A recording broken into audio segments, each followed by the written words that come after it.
wabarakatuh.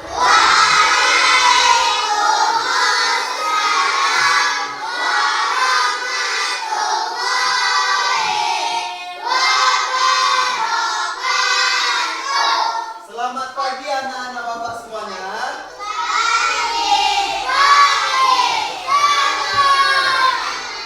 Bagaimana kabarnya hari ini?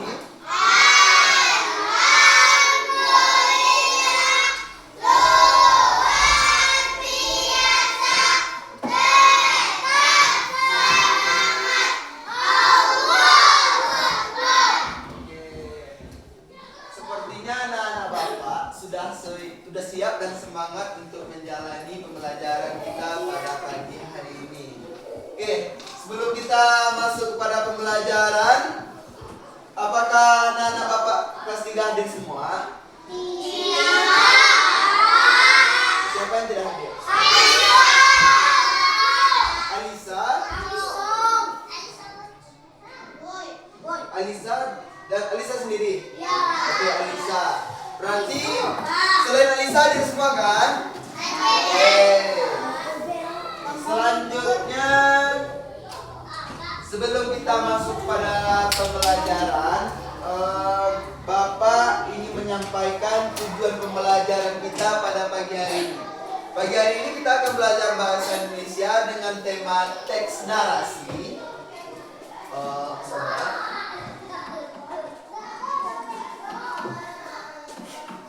Apa yang belajar kita hari ini? Temanya teks narasi. Oke, teks narasi.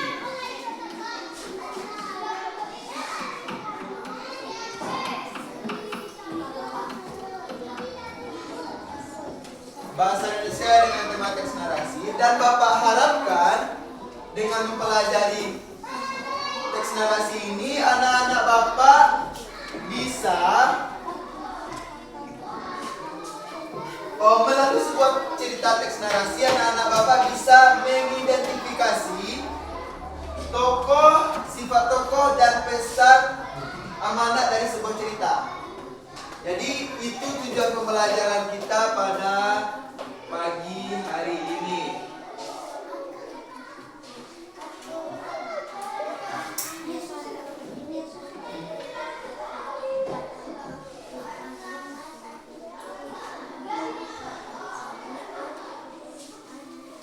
Sebelumnya Bapak ingin bertanya kepada anak-anak Bapak, apakah anak-anak Bapak suka membaca? Suka. Suka membaca cerita? Suka. Suka mendengarkan sebuah cerita? Suka. Bapak ingin tahu Zaki biasanya pernah membaca atau menonton atau mendengar cerita apa? Apa cerita apa yang pernah Zaki dengarkan, Zaki baca, Zaki tonton? Mungkin di TV mungkin pernah nonton cerita apa? Film, animasi boleh, film kartun boleh. Abil? Boleh Pak. Main kundang. Bagus. Itu sambil main renang. Oh, bidang 9. Bagus. Talita? Dongeng. Cerita dongeng. Siapa? Naura cerita apa? Cerita hantu juga bisa. Berarti anak-anak Bapak pernah mendengar, menonton sebuah cerita kan? Si Kancil. Apakah anak-anak Bapak ketika menonton cerita atau mendengar sebuah cerita dari orang tua kita tidur atau membaca sebuah cerita, apakah anak-anak Bapak bisa memperoleh pesan dari sebuah cerita? Pernah? Apa Pak? Anak-anak Bapak tahu amanat dari sebuah cerita? Siapa yang tahu amanat dari sebuah cerita? Amanat, belum ada yang tahu? Oke. Berarti pada hari ini kita akan mencoba mempelajari bagaimana kita bisa mengambil amanat atau sebuah informasi dari sebuah cerita. Amanat itu sama dengan pesan dari sebuah cerita. Semisal yang disampaikan oleh Adil tadi, cerita maling kundang. Anak-anak Bapak tahu tahu semua cerita Melih Gundang? Pernah membacanya? Pernah menonton filmnya? Coba sebutkan apa? Pernah?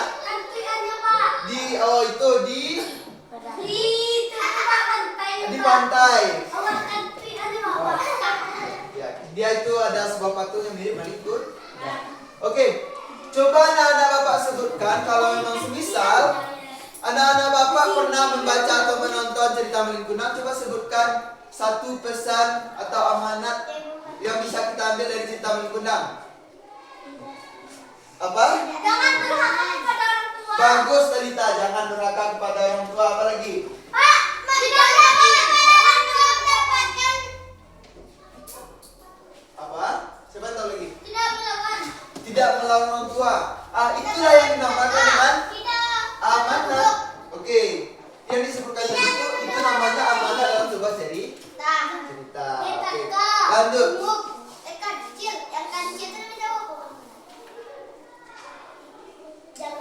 Oke, sekarang kita akan membahas terlebih dahulu tentang teks narasi.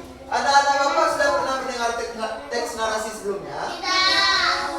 Mungkin pernah dengar di rumah teks narasi? Enggak. Atau kalau yang ditambahkan apanya? Bukan narasi, nasi ya. Oke. Berarti anak-anak Bapak belum pernah mendengar teks narasi sebelumnya. Oke, sekarang Bapak akan menjelaskan apa itu teks narasi. Jadi, teks narasi itu adalah jenis teks yang mengisahkan suatu peristiwa berdasarkan urutan waktu yang bersifat fiksi. Siapa tahu apa itu arti fiksi? Tidak nyata. Bagus. Fiksi adalah bagus anak Bapak. Cerita fiksi adalah cerita yang tidak benar-benar terjadi atau belum tentu kepastian nyata atau tidak nyata. Dan bisa juga bersifat non fiksi. Kalau fiksi tadi tidak nyata. Kalau non fiksi bagus Nia. Non fiksi itu nyata. Salah satu contoh cerita non fiksi semisal cerita tentang bagaimana tumbuhan itu bisa berbuah, cerita tentang metamorfosis, buku-buku tentang bencana alam. Itu bisa dibilang cerita non fiksi yang benar-benar terjadi. Semisal Bapak menceritakan tentang kejadian yang baru kita alami, yaitu bencana alam, longsor dan banjir.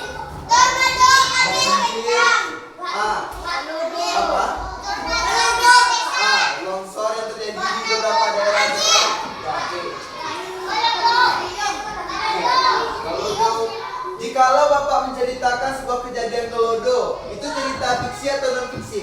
Non fiksi, karena memang benar-benar terjadi di daerah kita. Bagus anak-anak Bapak. Jadi cerita itu ada dua, fiksi dan non fiksi. Fiksi itu nyata dan non fiksi itu tidak nyata. Bagus. Selanjutnya, tujuan dari teks narasi ini adalah untuk memberikan informasi, menambah pengetahuan, serta menyediakan hiburan bagi pembacanya. Jadi tujuan dari teks narasi itu, ketika kita membaca sebuah teks narasi, tujuannya adalah agar kita memperoleh informasi, agar kita dan juga bisa menjadi hiburan. Kalau yang hiburan, misal kita menonton atau membaca cerita Upin Ipin atau Kancil, apakah kita terhibur ketika membacanya? Ya kan? Jadi itu adalah tujuan dari teks narasi.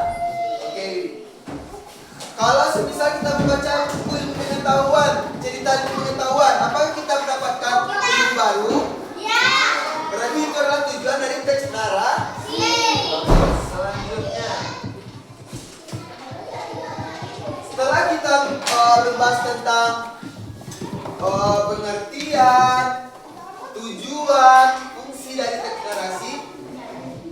anak-anak bapak sudah tahu belum apa itu ciri-ciri teks narasi? Ciri-ciri teks narasi.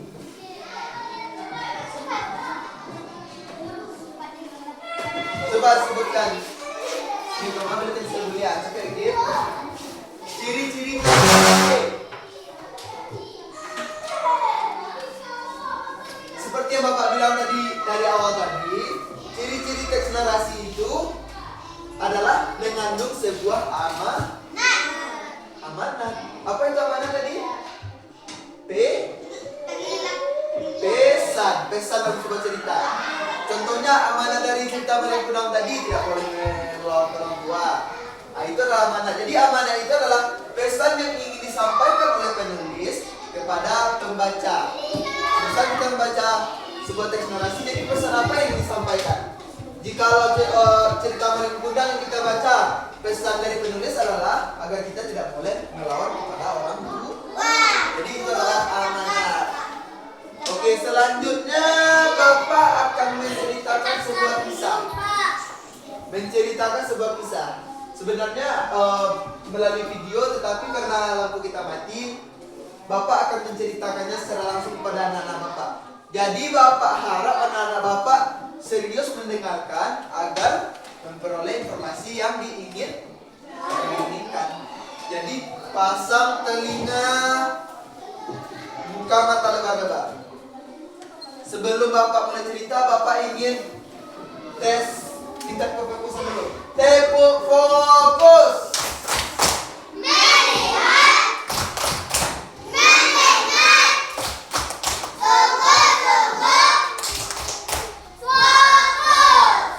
Sudah bisa fokus anak-anak Bapak semua? Oke, Bapak akan menceritakan sebuah kisah yang berasal dari dua orang tokoh animasi kesukaan anak-anak Bapak. Deal? Jadi cerita tentang dua orang tokoh yang pernah anak-anak Bapak lihat, tonton, dengar. Cerita ini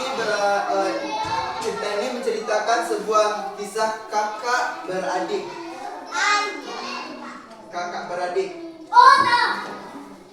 Yang bernama Nusa dan Rara. Jadi seorang kakaknya bernama Nusa dan adiknya bernama Rara.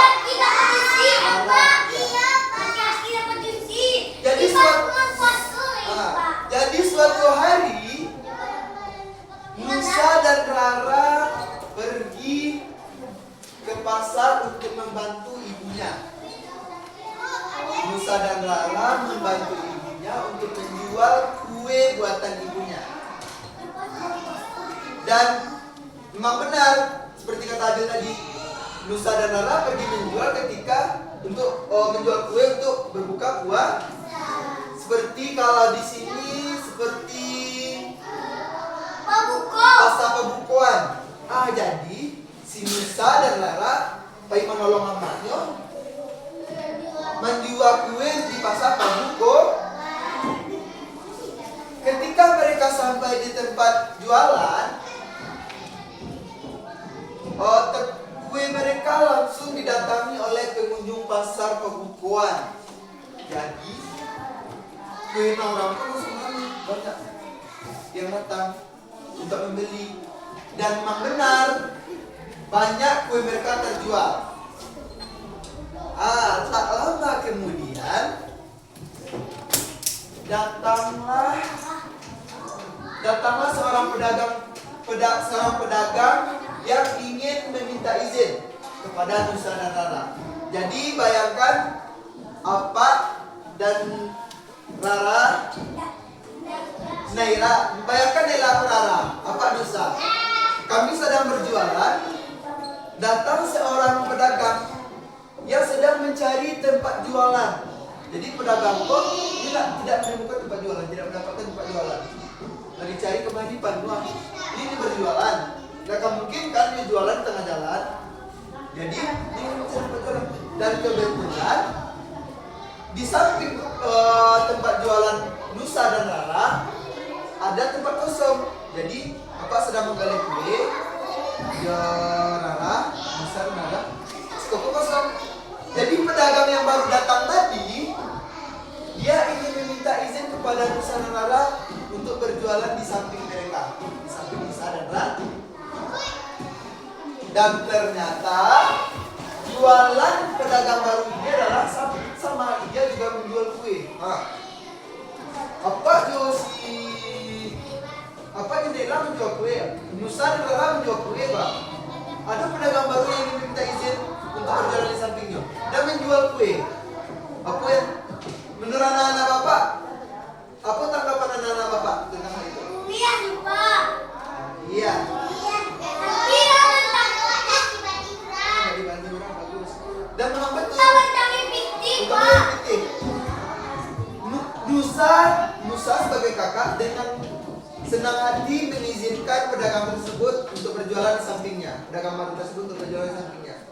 Walaupun dagangannya sama. Kalau dagangan sama biasanya dia dagang samura, daki-daki loh. Beku pedagang terbagi-bagi. Tapi Nusa dengan senang hati Rekomennya bagi kamu mengizinkan. yang bangun. Iya betul. Dengan lapang dada mengizinkan. Sementara Rara adiknya dia sedikit keberatan. Karena apa? Di dalam hati Rara, ini menjual kue keluar. Beko kalau cuma jual kue dulu, dalam kue dia dalam punya kue Rara beko. Laku kue nyolai. Jadi Rara sedikit keberatan karena jualan mereka sama. Namun Nusa kakak Rara mengingatkan kepada Rara kalau rezeki itu sudah diatur oleh Tuhan. Jadi Nusa menenangkan Rara kalau kita tidak boleh iri dengan orang lain. Kita tidak boleh takut kalau rezeki kita tertukar karena rezeki sudah diatur oleh Allah. Dan benar saja, tahu tidak? Setelah pedagang tersebut berjualan, banyak pengunjung mendatangi jualan pedagang baru tersebut. Sedangkan pedagang jualan Rara yang awalnya ramai sudah mulai sepi pengunjung. Tetapi Nusa tetap sabar dan percaya kalau rezeki itu diatur oleh Allah Subhanahu Wa Taala. Namun Rara mulai gelisah, adiknya Nusa mulai gelisah. Kata Rara, waduh, ada saingan baru dan ketika dia sudah mulai membuka warung, membuka dagangannya, dagangan Rara tidak laku, kata Rara dalam hatinya. Rara mulai iri, dengki dan tidak terima dengan keadaan. Dan Rara pun ingin memarahi pedagang baru tersebut, ingin marah kepada pedagang baru tersebut. Seperti itu lebih kurang. Ingin menyuruh mudah, karena dia merasa dagangannya tidak laku karena ada pedagang baru. Namun Nusa mengingatkan. Kata Nusa, dia mengingatkan Rara, jikalau tidak boleh iri dan dengki dengan rezeki orang lain. Setelah beberapa waktu, tak lama kemudian, datanglah sebuah pembeli ibu-ibu yang membutuhkan kue, yang membeli kue. Awalnya pembeli ini datang kepada pedagang baru di samping Rara dan Nusa, samping pedagang Rara dan Nusa. Pedagang baru tadi yang mengalian sebalahnya datang ke situ. Pak, mau bikin kue Pak, berapa kue Pak dikalai? Ternyata kue pedagang baru tersebut tinggal 10 butir. Dan sementara ibu-ibu yang ingin membeli kue bapak tadi yang tergesa-gesa tadi, dia membutuhkan 50 kue. Dan bagusnya Rara dan Nusa masih tersisa 40 kue lagi. Jadi 10 kue di pedagang baru karena tidak cukup, pedagang baru tersebut menyarankan untuk membeli kue Nusa dan Rara. Jadi kata pedagang baru tersebut, Bu, Ibu kan butuh 50 kue nih. Sementara saya cuma punya 10 kue, kata pedagang baru tersebut. Dan saya punya teman, teman di sebelah saya, dia punya kue. Dia juga berjualan kue dan bersisa kuenya 40 kue lagi. Mungkin ibu bisa membeli kue teman saya 40. Jadi 10 tambah 40 menjadi 50. Jadi tercukupi kan kue yang itu. Nusa dan Rara yang awalnya sudah mulai putus asa, melihat pedagang baru tersebut menolong dia, menyarankan orang beli kuenya Nusa dan Rara akhirnya bahagia. Dan memang benar, rezeki itu tidak disangka-sangka.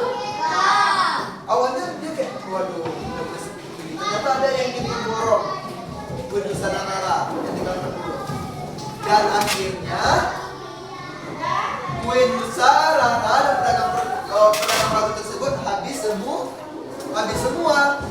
Jadi akhirnya mereka saling tolong menolong. Sekali bagi Dan sama guys. Jadi pedagang baru dengan Nusa saling tolong menolong. Nusa memberikan tempat, pedagang baru mencarikan orang yang memiliki Nusa.